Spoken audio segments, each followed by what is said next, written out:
You ask Tiger to solve. This deals with linear equations with one unknown. The final result is r equals 3.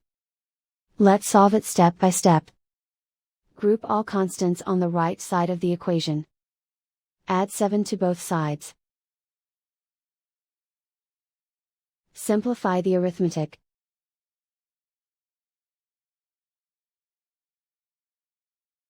Isolate the r. Divide both sides by 4. Simplify the fraction. Find the greatest common factor of the numerator and denominator.